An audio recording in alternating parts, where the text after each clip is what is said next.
ભગવાન રામાદ માત્ર રાજકુમાર નહીં, સત્યનો માર્ગ છે.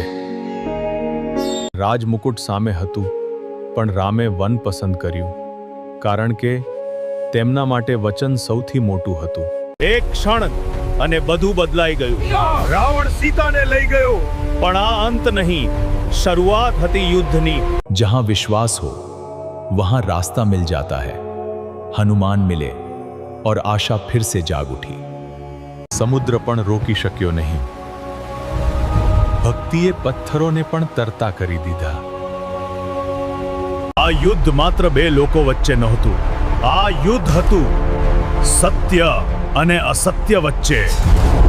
રામે એક તીર છોડ્યું અને અધર્મનો અંત આવી ગયો.